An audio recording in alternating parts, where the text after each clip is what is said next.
নমস্কার, আমি বৈশাখী। শিল্প সাহিত্য বাই বৈশাখী চ্যানেলের সকল শ্রোতা বন্ধুদের স্বাগত জানাই।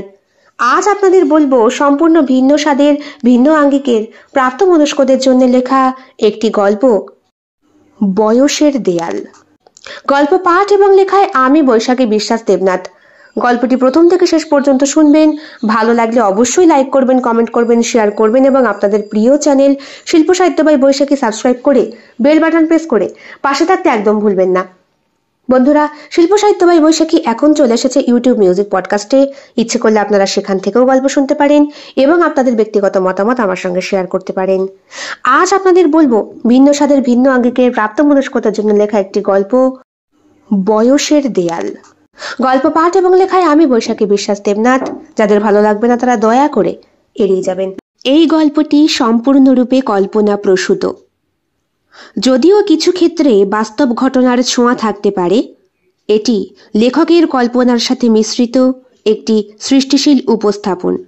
গল্পটি কোনো ব্যক্তি, ঘটনা বা প্রতিষ্ঠানের সাথে মিলে গেলে তা নিতান্তই কাকতালীয়। এই গল্প শুধুমাত্র বিনোদনের উদ্দেশ্যে তৈরি করা হয়েছে। কি ব্যাপার, আজ সকাল সকাল উঠে মেয়ের ঘরের দিকে যাচ্ছ? না গিয়ে উপায় আছে? তুমি পুজো দাও, আমি আসছি। শোনো, প্রসাদটুকু নিয়ে যেতে। পুরোহিত মশাই, পুজো হয়েছে? সকাল 8টা বাজে। সৌমিত্রবাবু দরজায় টোকা না দিয়েই অর্পিতার ঘরে ঢুকে যান। ঘরের পর্দা অল্প টানা, মেঝেতে পড়ে আছে গ্লাস, পারফিউমের বোতল, এমনকি মেয়েটার মোবাইলের চার্জারটা পর্যন্ত ছড়ানো। বিছানার একপাশে গুটিসুটি হয়ে বসে আছে অর্পিতা, হাতে ব্যান্ডেজ করা। বসে আছে বলতে ওই পরপর বালিশ সাজিয়ে পিঠ দিয়ে হেলিয়ে চোখ বুজেই। এ কি, আবার ব্যান্ডেজ? আবার? চোখ খোলে অর্পিতা। কিছুক্ষণ আগে উঠেছে, ব্রাশ করা হয়ে গিয়েছে, তবে শরীরে একটা অদ্ভুত টায়ার্ড ভাব। গতকাল অনেক রাতে বাড়ি ফিরেছে সে। বাবা অফিস যাওয়ার আগে বারবার বলে দিয়েছিল, সকাল সকাল একটু ফিরো, রাতে ভালো ঘুমটা না হলে সকালে পুজোয় বসবে কি করে? সত্যনারায়ণ পুজো হচ্ছে বাড়িতে। আর এই ঘন ঘন পুজো দিয়ে কি হবে বাবা? প্রথমেই প্রশ্ন করেছিল মেয়ে।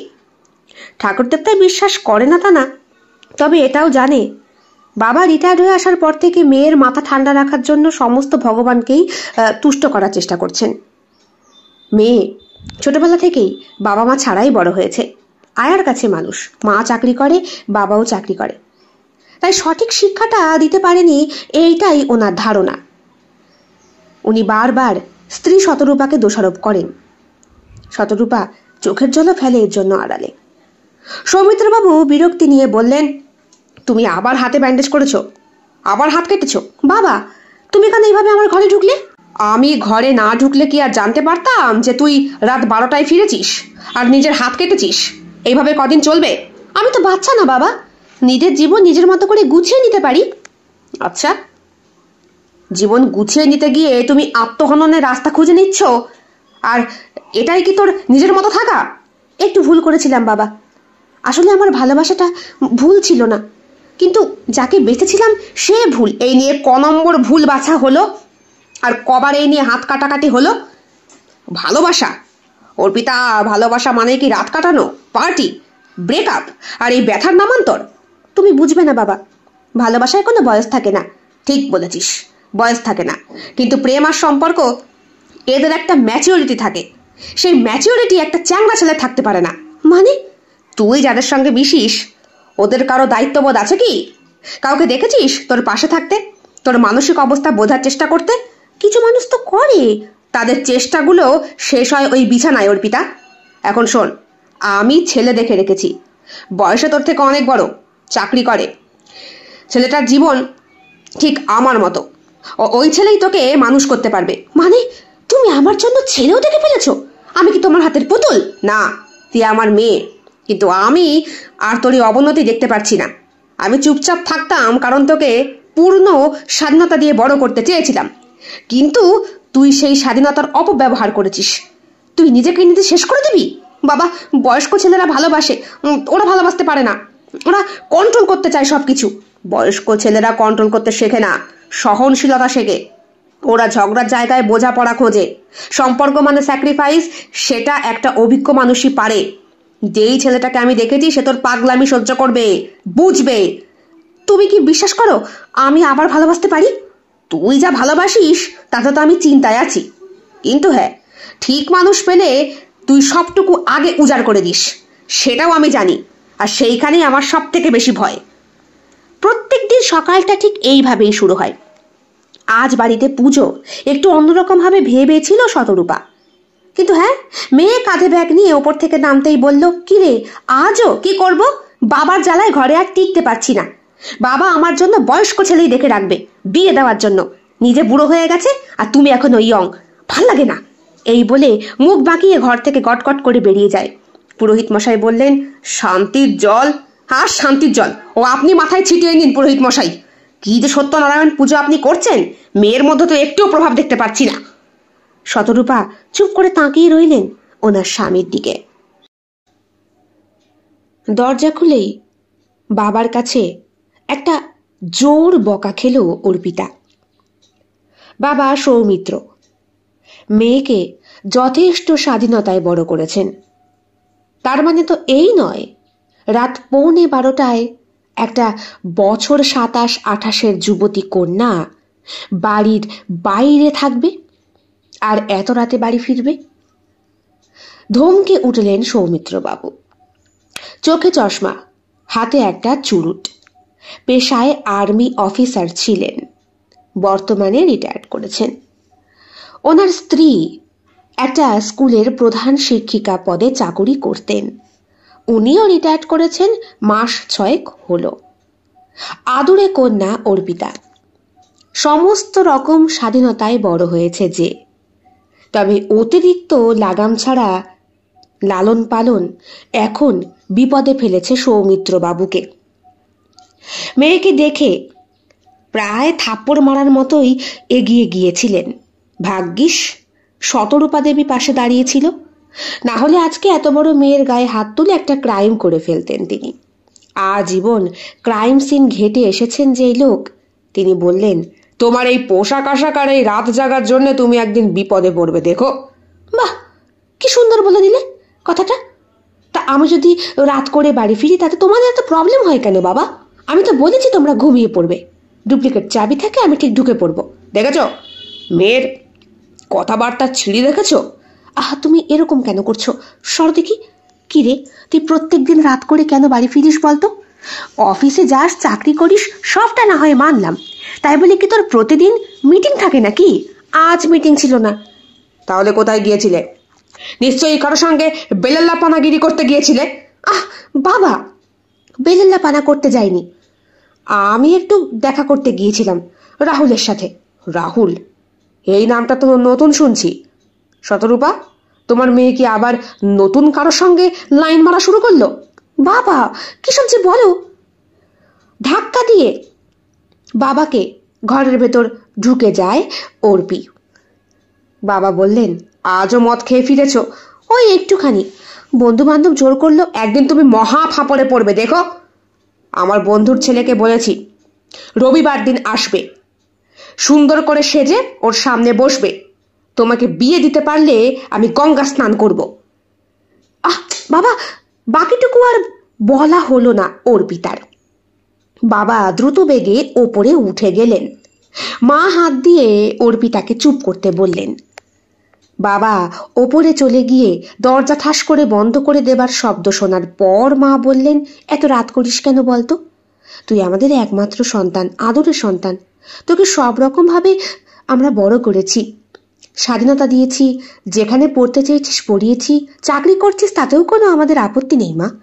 কিন্তু রাত করে কেন ফিরিস বলতো, যদি কোনো বিপদ আপদ হয়? অর্পিতা আর কিছু বলল না, মায়ের দিকে কেমন কটমটো করে তাকিয়ে বলল, শোনো মা, বিয়ে কিন্তু আমি করব না। হ্যাঁ তাই তো। বাবা যে কখন দরজা খুলে সিঁড়ির কাছে দাঁড়িয়ে রয়েছেন এইটা খেয়াল করেনি কেউ।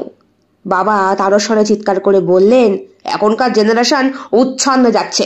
তোমার মাকে আমাকে দেখো, 15 বছরের ডিস্টেন্স আমাদের বয়সের। সে তোমাদের এজে হতো, আমাদের এজে এখন হয় না। আহ, আর বাবা তুমিও তো বিয়ে করেছো কত বয়স্ক বেলায় বলো তো? মা তখন চাকরি করছে, আর আমিও হয়েছি তোমাদের বুড়ো বয়সে। আমিও অত বুড়ো বয়সে সন্তান জন্ম দিতে পারবো না। আমি আমার এজের কাউকেই বিয়ে করব। তাছাড়া আমি মনে করি সেম এজে বিয়ে করলে সম্পর্ক টেকে বেশি দিন। তোমার কথার কিছুই আমার মাথায় ঢোকে না। তুমি কি সব বলো? তোমার মা আর আমি সংসার করছি না এত বছর, সে তো দেখতেই পাচ্ছি। মা এখনো এত ইয়ং আর তুমি বুড়ো হয়ে গেছো। মেয়ে যে কি ইঙ্গিত করলো সেটা মাও বুঝতে পারলো আর বাবাও, তবে লজ্জায় কেউ কিছু বলতে পারলো না। সৌমিত্রবাবু বললেন, এই উচ্ছন্নগিরি আর এসব বাজে কথার জন্যই আমি বারবার বলে দিচ্ছি তোমাকে, বয়স্ক লোক ছাড়া তোমাকে আমি বিয়ে দেব না। অন্তত তোমার থেকে বছর 12 তো বড় হতেই হবে। তাহলে তোমার বন্ধুর ছেলে বুঝি আমার থেকে 12 বছরের বড়? হ্যাঁ, আমি বিয়ে করেছি দেরিতে, তাই বলে কি আমার বন্ধুর ছেলেও দেরিতে বিয়ে করবে? বাবার কথা শুনে অর্পিতা ঘুরে মায়ের দিকে তাকায়। মা আবার ওকে চুপ থাকতে বলছে। অর্পিতা বলে, আমি জানি না, আমি আমার বয়সী ছেলে ছাড়া কাউকে বিয়ে করব না। তাছাড়া এখন আমি বিয়ে করার সিদ্ধান্তে আসতেও চাই না। আমার এখন বয়স কত হয়েছে? হ্যাঁ, আমি আগে ভালো করে সাকসেস হই, তারপর আর কত সাকসেস চাই? কত টাকার অঙ্কের তো চাকরি করছো, আর এত টাকা পয়সা খাবে কে আমাদের? বাবা আর মেয়ের ঝগড়া এটা রোজকারই ঘটনা। যখনই মেয়ে অফিস থেকে রাত করে ফিরবে তখনই বাবা প্রতিদিন একবার করে এই বুলি তাকে আওড়ায়। মাঝখানে ফেসে গিয়েছেন শতরূপা দেবী। বললেন, খাবি তো? না। বাবার কথা শুনে আমার খাওয়া উঠে গিয়েছে। মা, তুমি কিন্তু বাবাকে স্পষ্ট করে বলে দিও, আমি কোনো বয়স্ক লোকের প্রেমে পড়বো না। আর বিয়ে তো দূরের কথা, আর যদি বাবা আমাকে জোর করে বিয়ে দেয় তাহলে কিন্তু আমি আত্মহত্যা করব। মেয়ে এই বলে গটগট করে ওপরে উঠে যায়। বাবা আগেই ঘরে গিয়ে বসে আছেন। ঘরের মেন দরজা বন্ধ করে ক্লান্ত বিধ্বস্ত শরীরটাকে টানতে টানতে ওপরে উঠে গেলেন শতরূপা দেবী। সৌমিত্রবাবু বললেন, মেয়ের কথাবার্তা শুনেছ? এবার লাগাম ধরতে হবে, বুঝলে? কি করে করবে? ও তো বিয়ে করতে রাজিই না। আহ, তুমি তো চেনো, বলো যার কথা আমি বলছি। আমি তো চিনি, কিন্তু মেয়ে তো রাজি হচ্ছে না। আর এখনকার জেনারেশন, ওরা কি আর অত বয়স্ক লোকের প্রতি কোনো ইন্টারেস্ট পায়? তুমি আমার প্রতি পাওনি? আমার কথা বাদ দাও, আমি কি আর প্রেম করেছি নাকি? বাবা মা যাকে পছন্দ করে দিয়েছে তার গলাতেই মালা পরিয়েছি। দ্বিতীয় কোনো অপশন কখনো ভেবেই দেখিনি। তোমার ক্ষেত্রেও তো তাই। কিন্তু এখন দেখো, আমাদের সময়ের কথা, তার আগের সময়ের কথাটা একটু চিন্তা করো। ছাদনাতলায় গিয়ে বউকে দেখতো, সে তো বুঝেছি, কিন্তু সেই যুগ কি আর এখন আছে গো? হাওয়া বদলেছে? কিচ্ছু হাওয়া বদলায়নি। আমার বাড়ির হাওয়া কিচ্ছু বদলায়নি। আমার মেয়ে আমার কথা শুনে চলবে না? হ্যাঁ। আর কোনো কথা হলো না। দুইজনেই চুপচাপ শুয়ে পড়লেন। বাইরে তখন ঝিরঝিরে বৃষ্টি। কলকাতায় বর্ষা নেমেছে। অর্পিতা ছাতা হাতে ঢুকে পড়ল বিশাল সেন কর্পোরেট টাওয়ারের ভেতর। তার চোখে মুখে নার্ভাস আর উত্তেজনা। আজ এই অফিসে তার প্রথম দিন। এর আগে আর একটা ব্রাঞ্চে সে চাকরি করত। এইখানে মাইনে আরো বেশি। রিসেপশনের মেয়েটি এক ঝলক তাকিয়ে তাকে জিজ্ঞাসা করল, অর্পিতা? অর্পিতা সেন? হ্যাঁ, আমি জয়েন করেছি আর্কিটেকচার ডিপার্টমেন্টে। অর্পিতার গলায় কাঁপুনি লুকোনো থাকলেও চোখে ছিল দৃঢ়তা। কিছুক্ষণের মধ্যেই সেই মেয়েটি তাকে 10 তলার কর্নার কেবিনের দিকে নিয়ে গেল। সেখানে বসে আছেন অফিসের senior vice president Arijit Sen. তাকে দেখা মাত্রই অর্পিতা কিছুক্ষণ স্থির হয়ে দাঁড়িয়ে রইল। প্রায় বছর 42-43-এর একজন রাগী অতিমাত্রায় স্মার্ট পুরুষ। মাথার সামনে চুলে হালকা পাক ধরা, গভীর চোখ দুটো যেন অর্পিতার ভেতরে এক মুহূর্ত স্ক্যান করে নিল। ঠোঁটের কাছে একটা পেন ঠেকিয়ে উনি বেশ স্মার্টনেসের সাথে অর্পিতাকে বললেন, you are the new intern, actually junior associate, তাই তো? Yes sir, junior associate. Today is my first day sir. আচ্ছা, ঠিক আছে। অর্পিতা একটা অদ্ভুত কাঁপন লুকানোর চেষ্টা করলো তার গলায়। অরিজিৎ চেয়ার থেকে উঠল না। তার চোখে এক ধরনের ইন্টারেস্ট ছিল, যেটা কর্পোরেট অফিসে অফিসিয়াল নয়, কিন্তু লুকোনোও নয়। খানিকক্ষণ চুপচাপ তাকিয়ে থেকে আপাদমস্তক ওকে নিরীক্ষণ করলো অরিজিৎ। তারপরে বলল, fine, let's see how long you survive here, we don't go easy. কথাটার কোনো উত্তর দিতে পারছে না অর্পিতা। মাথা নত করে বলল, আমি হাল ছাড়ার মেয়ে না স্যার। এই একটি বাক্য অরিজিতের চোখে একটা চমক আনলো, যেন সে নিজের চ্যালেঞ্জের উত্তর পেয়ে গেছে। আর এই মেয়েটা তাকে একটা অদ্ভুত উত্তেজনায় ফেলে দিয়েছে। সেই দিন বিকেলবেলা অর্পি যখন কফি আনছিল নিজের জন্য, হঠাৎ করেই কাঁচের গ্লাসের পেছন থেকে কেউ যেন ঠেলে তাকে ফেলে দিল। চমকে গিয়ে তাকেই দেখল অরিজিৎ। ভয় পেয়ে গেল সে। অর্পি যেই দিক থেকে কফিটা আনছিল, অরিজিৎ ঠিক তার উল্টো দিক থেকেই আসছিল। কাঁচের গ্লাসে ধাক্কাটা লেগেছে অরিজিতের কনুয়ে, আর তার হালকা আকাশি রঙের শার্টে বেশ কিছুটা উছলে পড়েছিল কফি। সে চোখ সাবধানে রেখে তাকিয়ে থাকে অরিজিতের দিকে। অরিজিৎ বলে, সাবধান হতে হতো, কর্পোরেট দুনিয়ায় সবাই সুযোগ খোঁজে, এমনকি আমিও। এই বলেই অরিজিৎ চলে যায়। অর্পি নিজের কফির কাপটা শক্ত করে ধরে। তার চোখে তখন একটা নতুন আগুন, একটা সিলভার ফক্স তাকে কিভাবে এতটা দ্রুত আলোড়িত করে তুলল সে নিজেই বুঝতে পারছে না। এক একটা মানুষ আমাদের জীবনে ঝড় হয়ে আসে, কিন্তু কেউ কেউ সেই ঝড়ে আগুন জ্বালায়। আমি কি বাঁচতে পারবো? অর্পি মনে মনে প্রশ্ন করে নিজেকে। পরের দিন এই অফিস ছিল অর্পির কাছে একটা যুদ্ধক্ষেত্র। শুধু কাজই নয়, তার প্রতিটা পা ফেলার সঙ্গে সঙ্গে মনে হতো দুটো চোখ তাকে অনুসরণ করছে। অরিজিৎ সম্পর্কে অর্পি যেটুকু জেনেছে সেটুকু হলো এই, খুব রাগী, কাজ পর্যবেক্ষণ করে প্রতি পদে পদে। একটু সাবধানে থাকিস, পছন্দ না হলেই কিন্তু তাড়িয়ে দেবে। মানে ইয়ার কি মানে নাকি? আমি এগ্রিমেন্ট সাইন করে এসেছি। আর এগ্রিমেন্ট টিকতেই পারবি না যদি ওনার পছন্দ না হয়। আর খুব রুচিশীল পুরুষ, কিন্তু নিখুঁত পছন্দ করেন, বুঝলি? অফিসের মিটিং রুমে যখন প্রথমবার প্রেজেন্টেশন দাঁড়ালো, অরিজিৎ ঠিক পাশের চেয়ারে বসে। তার চোখের পাতা না নড়লেও অর্পি অনুভব করে সে একাকী নয়। তার প্রতিটি স্লাইড, প্রতিটি শব্দ যেন অরিজিৎকে গিলে খাচ্ছে। এক সময় একটা বিষয়ে এসে অরিজিৎ অর্পিকে থামিয়ে দিল, বলল, that's a weak assumption miss Roy, facts matter more than feelings. সামনে সবাই একটা ধাক্কা খেল। অর্পির মুখ ফ্যাকাশে হয়ে যায়, কিন্তু বসে সে পড়ে না। ঠোঁট আঁকড়ে নিয়ে সে উত্তর দেয়, ফিলিংস ড্রাইভ ডিজাইন স্যার, আপনি হয়তো অনুভব করেন না, আমি করি। পুরো রুম স্তব্ধ। অরিজিৎ এক চুমুকে কফি নিয়ে বলল, ইন্টারেস্টিং। আপনি কি নিজেকে একজন ফাইটার মনে করেন? না স্যার, আমি নিজেকে একজন মানুষ মনে করি, যাকে আপনি হয়তো কাঁচের দেওয়ালের আড়াল থেকে দেখছেন, কিন্তু আমি জানি কাঁচও ফাটে। এই প্রথমবার অরিজিৎ হালকা হাসল, তার মুখে এক অদ্ভুত প্রশ্রয়ের ছায়া। সন্ধেবেলা অফিস খালি হতে শুরু করেছে। কেবল অর্পি আর অরিজিৎ, দুইজন দুইজনের নিজের নিজের ডেস্কে, কিন্তু মনটা যেন কারো কাছে পড়ে। হঠাৎ অরিজিৎ উঠে এসে অর্পির ডেস্কের সামনে দাঁড়ায়। এই অফিসে কতদিন টিকবেন বলে ভাবছেন আপনি? এই প্রশ্ন কি ভয় দেখাতে, নাকি নিজেরই কোনো দ্বন্দ্ব ঢাকতে? অরিজিৎ হঠাৎ নীরব। সে একটা ছোট্ট ফাইল অর্পির দিকে ঠেলে দেয়। কাল সকালে এই প্রেজেন্টেশনটা তুমি করো, আমি দেখব তুমি ঠিক কতটা টিকতে পারো। কিন্তু একটা কথা মনে রাখো মিস রয়, এখানে কিছু দেওয়াল কাঁচের হলেও কিছু দেওয়ালের ওপারে আমি দাঁড়িয়ে থাকি। অর্পি চুপ করে ফাইল নেয়। অরিজিৎ ফিরে যায় তার কেবিনে।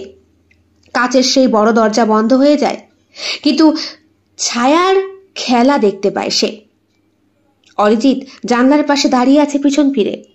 সে তাকিয়ে থাকে, তার চোখে ভয় নেই, কিন্তু বুকের ভেতরে ধুকপুকটা যেন থামতে গিয়েও থামছে না। ওই ধুকপুকের শব্দটা একটা আড়ষ্ট ভাব এনে দিচ্ছে ওদের কাছে।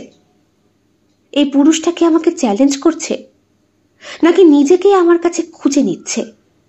আমি জানি না, শুধু জানি ওনার চোখে একটা ঝড় আছে, ওটা আমাকেও গ্রাস করছে একটু একটু করে। মনে মনে আত্মস্বীকারোক্তি করে অর্পি। সেই দিন সাউথ সিটি ক্লাব লাউঞ্জ। সকালেই অর্পির ফোনে একটা SMS এসেছিল।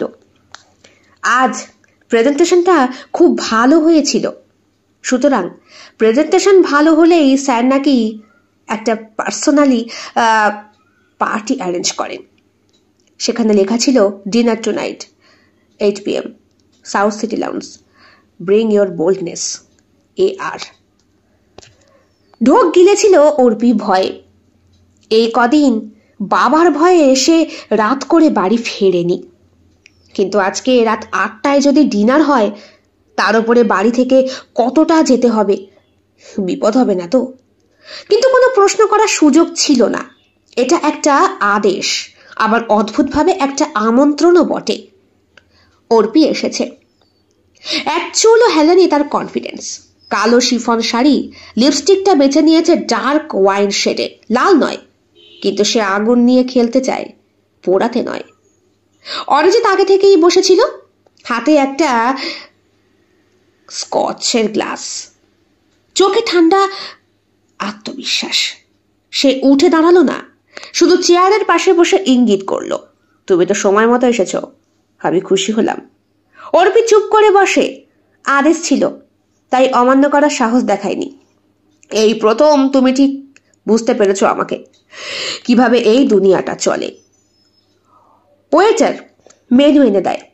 অরিজিৎ তা খোলে না, শুধু বলল, আমি ঠিক করে রেখেছি। তুমি খাবে grilled snapper with lemon butter. তোমার পছন্দ নয়? আপনি তো আমার পছন্দ জানতেই চাননি স্যার। জানার প্রয়োজন হয়নি, তোমার চোখ খেয়াল করি মিস রয়, তুমি যা চাও সেটা না বললেও বোঝা যায়। এই কথায় অর্পির বুকটা কেঁপে ওঠে, তবু সে নিজেকে দৃঢ় রাখে। আর আপনার চোখ স্যার, সেগুলো কি কেবল নির্দেশ দেয়, নাকি কখনো নিজেকে উলঙ্গও করে? অরিজিৎ এবার এক টানা তাকায় ওর দিকে, তার ঠোঁটের কোণে একটা ছায়াময় হাসি। তুমি কি চাইছো আমি নিজেকে উলঙ্গ করি তোমার সামনে? অর্পি চোখে ভয় না নিয়েই বলে, আমি চাই আপনি মুখোশ খুলুন, অন্তত আমার সামনে। দেখুন, বয়স্ক লোকদের প্রতি আমার কোনো ইন্টারেস্ট নেই, তাছাড়া আপনি আমার থেকে বয়সে অনেকটাই বড়। ইন্টারেস্ট নেই মানে ঠিক কিরকম ব্যাপার বুঝতে পারলাম না।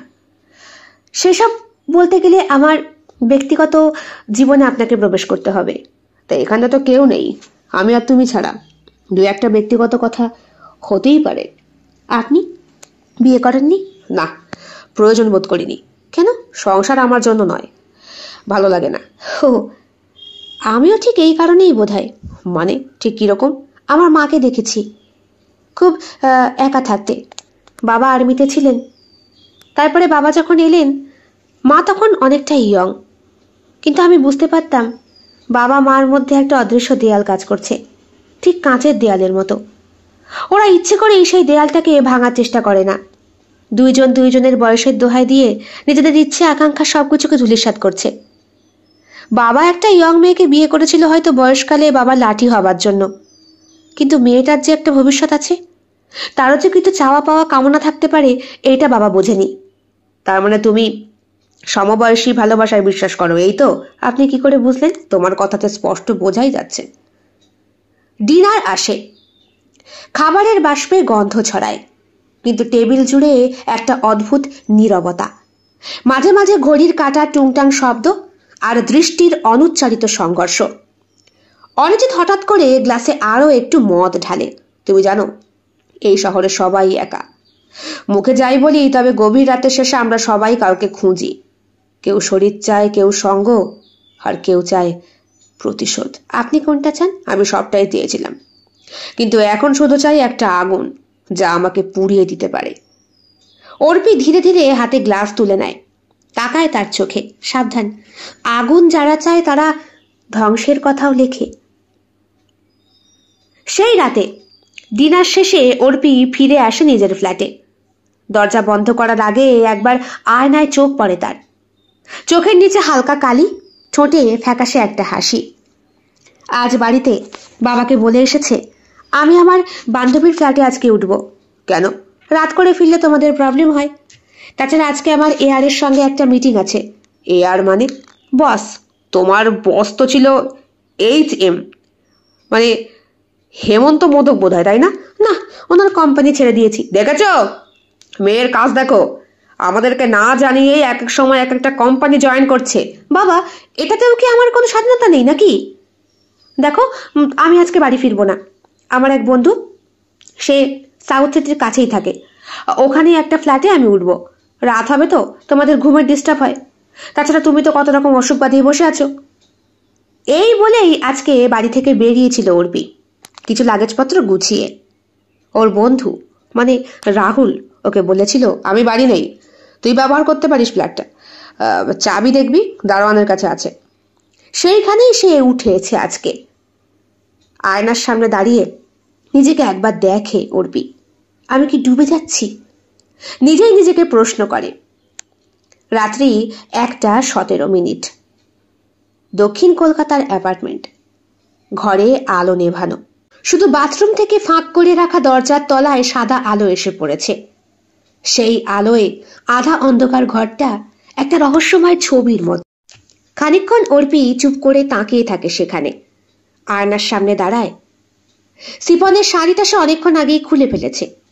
এখন শরীরে কেবল নরম স্যাটিনের একটা নাইট গ্রাউন, যার ফিতেটা একপাশে প্রায় খুলে পড়েছে। চোখ স্থির করে অর্পি তাকায় আয়নায়। সে নিজেকে যত দেখছে তত নিজেকে চিনতে পারছে না। সে চোখ বন্ধ করে, আর ঠিক তখনই অরিজিতের কণ্ঠ যেন পিছন থেকে ভেসে আসে। তুমি জানো না কিরকম লাগে তোমার শরীরটা আলো ছায়ার মধ্যে কাঁপতে। চমকে ওঠে অর্পি, ফিরে তাকায়, কেউ নেই। আবার তাকায় আয়নায়। এবার মনে হয় তার পিছনে দাঁড়িয়ে আছে কেউ। কেউ যেন তার চুলে মুখে হাত বোলাচ্ছে। তারপরে তার তপ্ত নিঃশ্বাস ভরা পুরুষালী ঠোঁটটা গুজে দিয়েছে। তোমার গন্ধে আমি পাগল হয়ে যাই। নিঃশ্বাস ভারী হয়ে ওঠে অর্পির, বুক ওঠানামা করে। সে নিজেকে জড়িয়ে ধরে, যেন অদৃশ্য কারো হাত তার পিঠ ছুঁয়ে যাচ্ছে। চোখ বন্ধ করতেই অনুভব করে ঠোঁটে নরম চাপ। তোমার ঠোঁটা তো নরম কেন? ভেসে আসে স্মৃতির মতো। হঠাৎ তার নিজের গলার ফিতেটাই চলে যায়। স্লিপের ফিতে পড়ে যায় একপাশে, বুকের উপরিভাগ উন্মুক্ত, নিঃশ্বাস আরো ভারী। সেই মুহূর্তে তার চোখে ধরা পড়ে আয়নার কোণ। যেন আয়নায় থাকা অর্পি তাকে দেখছে, তীব্র এক দৃষ্টিতে, বিচারকের মতো। সে পিছিয়ে আসে, নিজেকে জড়িয়ে ধরে বিছানায় বসে পড়ে। নিজেকেই প্রশ্ন করে, আমি কি করছি? আমি কি ওকে চাইছি, নাকি ওর চোখের সামনে নিজেকে হারাতে? কিন্তু কিন্তু আমি আমি তো ওকে। অরিজিৎ বলেছিল, আমি চাই তুমি নিজের ভিতরটা খুলে দাও, একেবারে নগ্নভাবে। কেন? কারণ তুমি যেটা মনে মনে চাও সেটা আদেও তুমি চাও না। আপনি এত অল্প সময়ে আমাকে কি করে চিনলেন স্যার? তোমার চোখে বুঝেছি। তোমার বাবা মার বয়সের যখন অতটা ডিস্টেন্স, তাদের মধ্যে প্রেম ভালোবাসার বন্ডিং তো অবশ্যই আছে। সে আছে, তার মানে তো এই নয় আমাকেও সেই একই পথে যেতে হবে। তাছাড়া আমি রাহুলকে পছন্দ করি। বলতে গেলে ও আমার এক্স বয়ফ্রেন্ড। এক্স কেন? কারণ সম্পর্কটা আমাদের মনে হয়েছিল এবার একটু ব্রেকের দরকার, আর এখন মনে হচ্ছে আবার নতুন করে শুরু করি। আপনি কি বলতে চাইছেন বলুন তো? নিতান্তই ওটা আমার ব্যক্তিগত জীবন। তাহলে আমার একবারের ডাকে তুমি চলে এলে কেন? কেমন যেন একটা ধাক্কা খেয়েছিল অর্পি। খানিকক্ষণ ঢোক গিলে বলেছিল, আমাকে তো সবাই বললো কাজে খুশি হলে আপনি নাকি আলাদা করে একটা পার্টি অ্যারেঞ্জ করেন। তাই, কিন্তু এখানে পার্টিতে তো তুমি আর আমি, আর তো কেউ নেই। আমাকে তো একবারে প্রশ্ন করলে না তুমি, স্যার আর কেউ আছে কিনা? এইবার অর্পি নিজেকে নিজে প্রশ্ন করতে শুরু করে। তখন স্যার তার কানের কাছে মুখ এনে কথাটা বলেছিল। অর্পির মনে হয় এই রাতে শরীর নয়, সবচেয়ে বেশি নগ্ন হচ্ছে মনটা। একটা অচেনা ভয়, একটা অদ্ভুত কামনা, একটা চাপা রোমাঞ্চ, সব মিলে রাত্রিটা হয়ে উঠেছে ধোঁয়ায় মোড়া, স্পর্শে দগ্ধ এক গোপন যুদ্ধ। রাত 2:45। অর্পি দরজা খুলে বারান্দায় যায়। আকাশে ঝুলে আছে আধখানা চাঁদ, ঠোঁটের কোণে অর্ধেক হাসি, হাতের মধ্যে মোবাইল। সে SMS লিখছে, tomorrow your place, I won't hide anymore. শনিবার অফিসে গিয়েছিল অর্পি। জানতে পারল অরিজিতার নাকি শরীরটা আজকে খারাপ, তাই সে আসেনি। SMS এর উত্তরও দেয়নি। শনিবার দিনটা খুব মিস করেছিল অর্পি অরিজিৎকে। ওনার কাঁচের দেওয়ালের আড়ালে লুকিয়ে রাখা সেই ঠোঁটের হাসি, আর প্রত্যেকটা কথার ফাঁকে অথবা কোনো অ্যাসাইনমেন্ট সই করার আগে একবার অর্পির দিকে তাকিয়ে নেওয়া। হ্যাঁ রে, স্যারের বাড়িটা কোথায় রে? বেশ উদ্বিগ্ন কণ্ঠে নিজের সহকর্মীকে জিজ্ঞাসা করেছিল অর্পি। মেয়েটি বলে, আরে ওই তো ওনার ফ্ল্যাট তো বোধহয়। সম্পূর্ণ ঠিকানাটা মোবাইলে নোটবন্দি করে নেয় সে। অরিজিতের ফ্ল্যাট। রবিবার দুপুরবেলা। ঘরের পর্দাগুলো টানা, নরম আলো, জানালার পাশে রাখা মানি প্ল্যান্টের পাতাগুলো বাতাসের হাওয়ায় দুলছে। দেওয়ালে ঢেউয়ের মতো পড়া আলো ছায়া ছুটে বেড়াচ্ছে। কিছুক্ষণ দরজার বাইরে দাঁড়িয়ে থেকে নিজেকে সামলেছিল অর্পি। শাড়ি পরেছে। রাহুলের ফ্ল্যাটে সে এখন আর নেই, বাড়িতেই চলে গিয়েছে ওই রাতটার পর। একা একা বড্ড বেশি ভয় করছিল যে, মনে হচ্ছিল গোটা ঘরটা অথবা গোটা ঘরের রাখা ফার্নিচারগুলো একটু একটু করে গিলে খাচ্ছিল যেন অর্পিকে। ওর শরীরের দিকে তাকিয়েছিল আর ওকে পাগল করে দিচ্ছিল। খুব মিস করছিল সেই দিন ওই রাত্রেবেলা অসহায় অবস্থায় অর্পি তার বাবা মাকে। বাবা বারবার এক কথাই বলে, একটা বয়স্ক মানুষের সঙ্গে নাকি তার বিয়ে দেবে। ছেলেরা বেশি বয়সেই ম্যাচিওর হয় আর মেয়েরা অল্প বয়সেই, কিন্তু ম্যাচিওর মানুষ ছাড়া বিয়ে করলে পুরো জীবনটাই নাকি নষ্ট। রাহুলের মধ্যে যা আছে সবটাই ছেলে মানুষই, তার ভালোবাসাতেও ছেলে মানুষই, তার কথাতেও ছেলে মানুষই, এমনকি তার স্পর্শেও ছেলে মানুষই। কিন্তু এই লোকটার চাহনি থেকে শুরু করে সবকটা কথার মধ্যেই যেন একটা উত্তেজনা প্রশমনের ভাব। কিন্তু বাবা যে তার বন্ধুর ছেলেকে পছন্দ করে রেখেছে, কোনো বিপদ হবে না তো? যা হয় হোক এই চিন্তা করেই শেষ পর্যন্ত SMS-টা লিখে ফেলেছিল অর্পি। দরজার বাইরে দাঁড়িয়ে এইবার কলিং বেলটা চেপেই ফেলল। দরজা খুলল স্বয়ং অরিজিৎ নিজে। এ কি তুমি? ভেতরে আসতে বলবেন না? দরজার কাছে দাঁড়িয়ে থাকা অর্পিকে ঘরের ভেতরে ঢুকতে বলে অরিজিৎ। সোফায় বসে, চোখে গভীর ক্লান্তি। আমাকে দেখতে এসেছো বলে একটা চিরচেনা বিদ্রুপের ছাপ। তুমি এসেছো, ভেবেছিলাম তুমি আসার সাহস করবে না। কেন, আমি বুঝি আসতে পারি না? না, আমাকে অফিসে কেউ খুব একটা পছন্দ করে না, কারণ আমি নিজের কাজের বিষয়ে যথেষ্ট জানি। আপনি কাজ বুঝে নিতে খুব পছন্দ করেন, কিন্তু কিন্তু আমার যে শরীরটা ভালো নেই স্যার।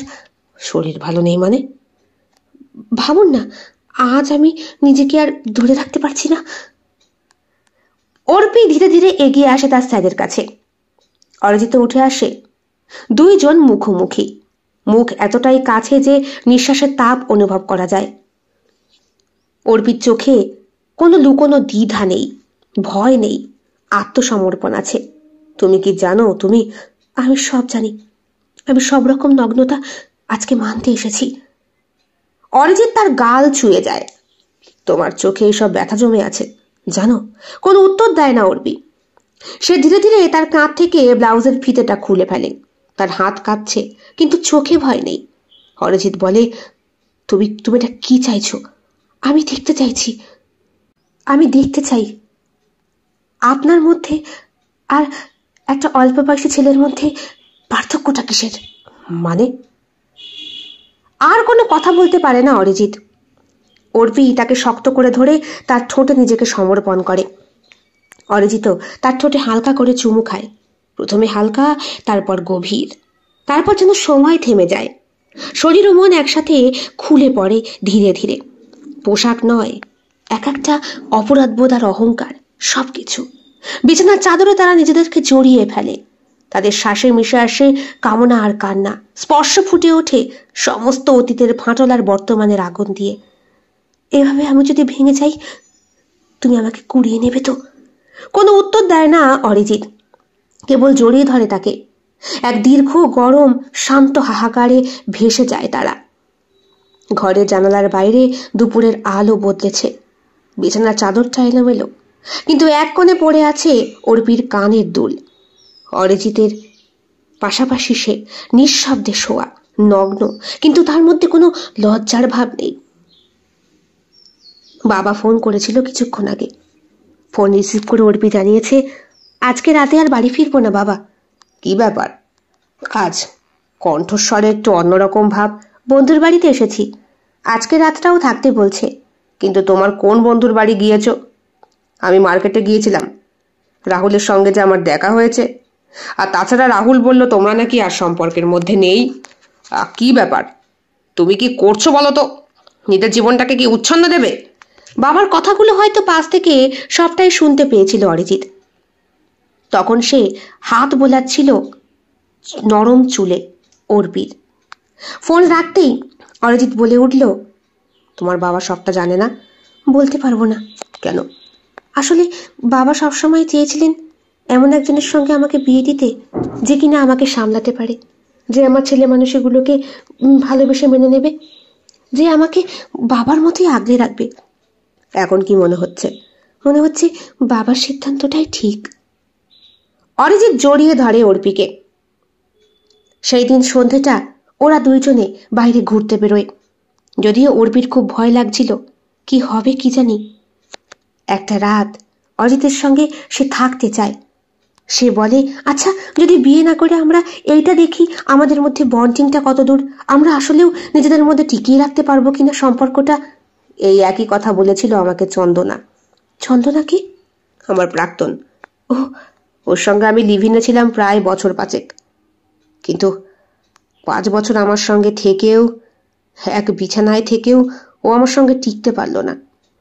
আমি নাকি বড্ড বেশি আনরোম্যান্টিক, একটা ছেলে মানুষই ভাব নেই নাকি আমার। কিন্তু কিন্তু আমার যেটাই ভালো লাগছে, আমি বোধহয় বরাবরই এইরকমই একজন কাউকে চেয়েছিলাম, যে কিনা আমার প্রতি এরকমই হবে। গভীর রাত, চুল এলোমেলো হয়ে আছে অর্পির।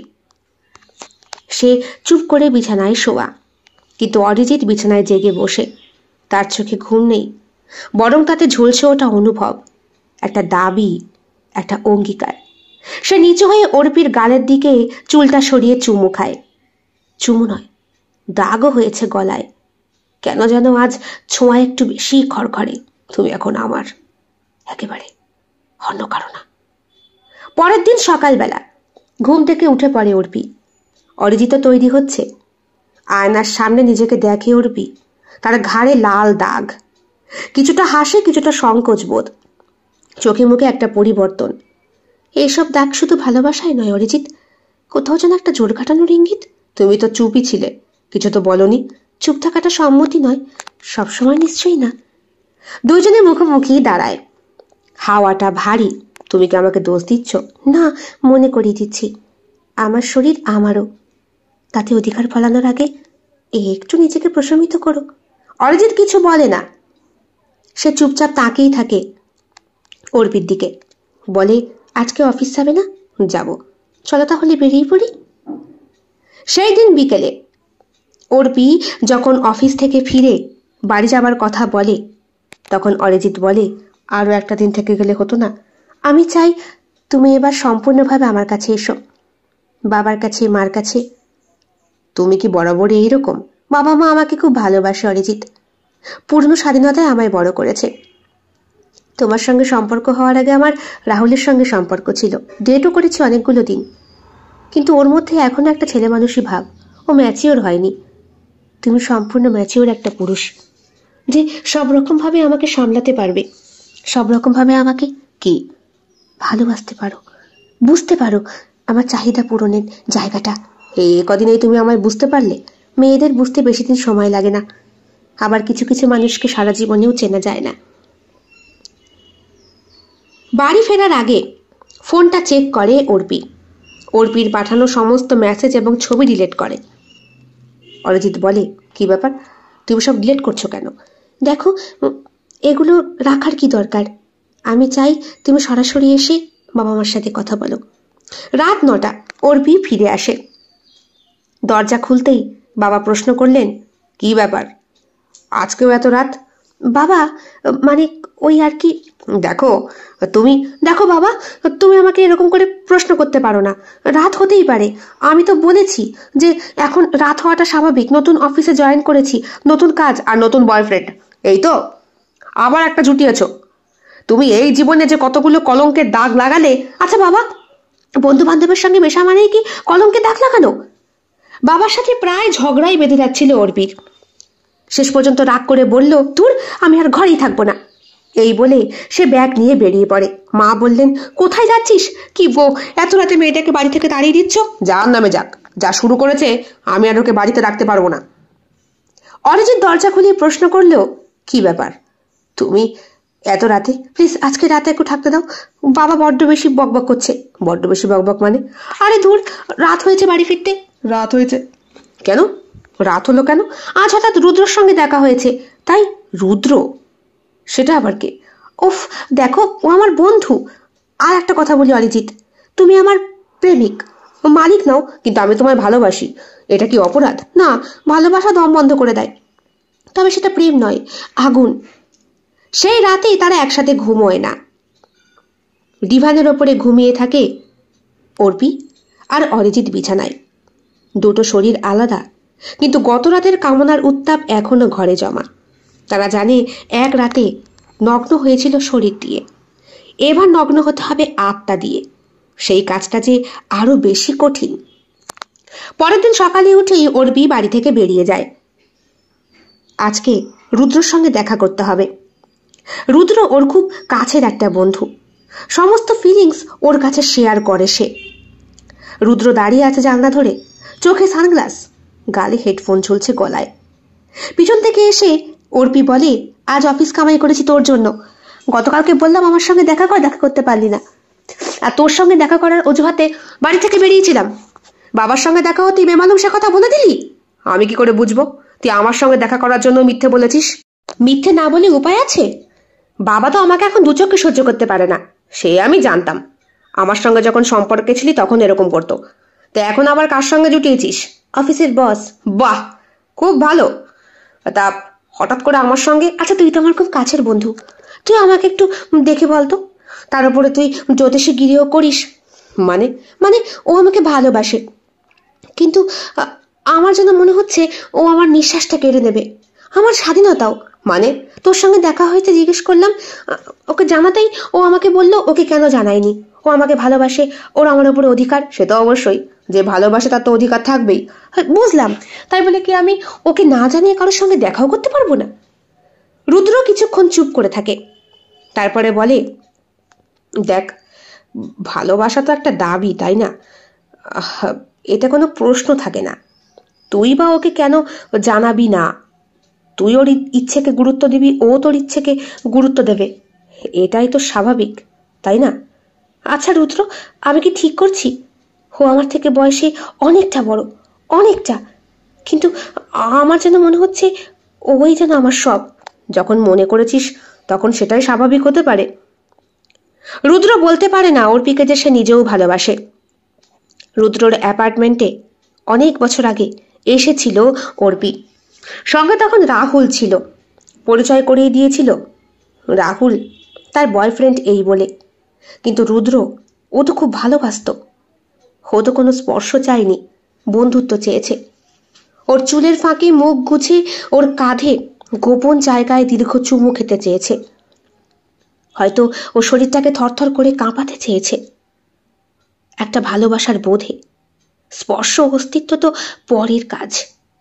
রুদ্র বলে, তোর যেটা মন চায় সেটাই করবি।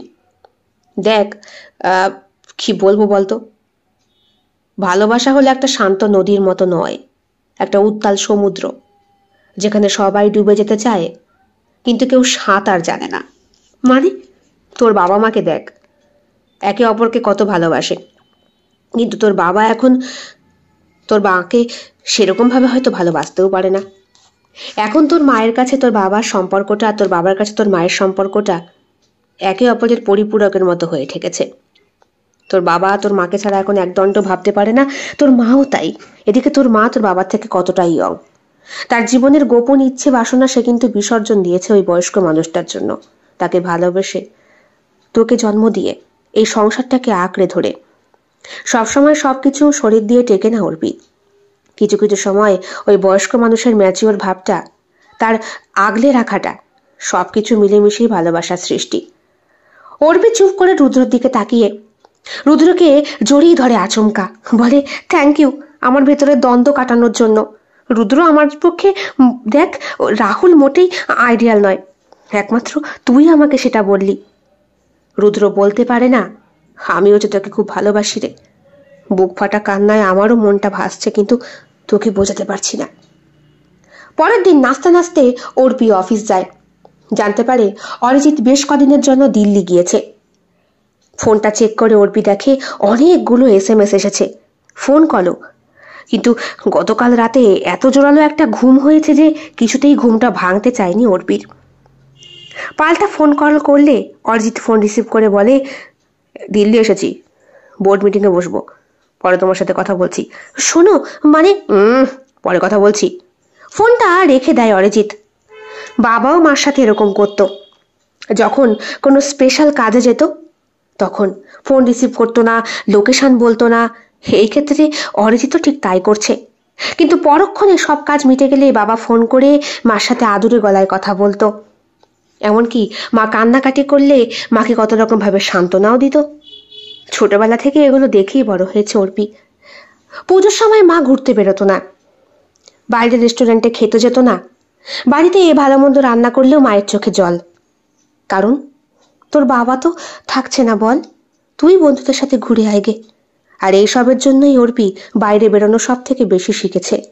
কিন্তু এখন মনে হচ্ছে কাঁচের দেওয়ালের আড়ালেও লুকিয়ে থাকে একটা গোপন ভালোবাসা, যেটা সবার সামনে প্রকাশ করা যায় না।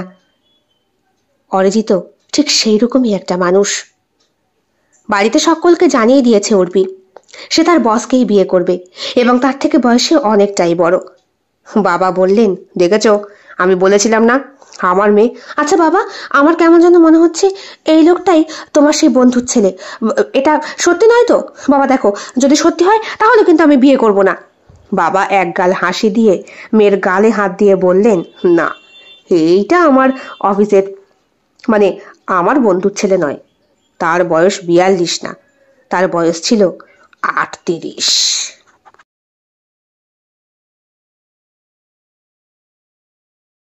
কেমন লেগেছে আজকের গল্প কমেন্ট বক্সে কমেন্ট করতে একদম ভুলবেন না।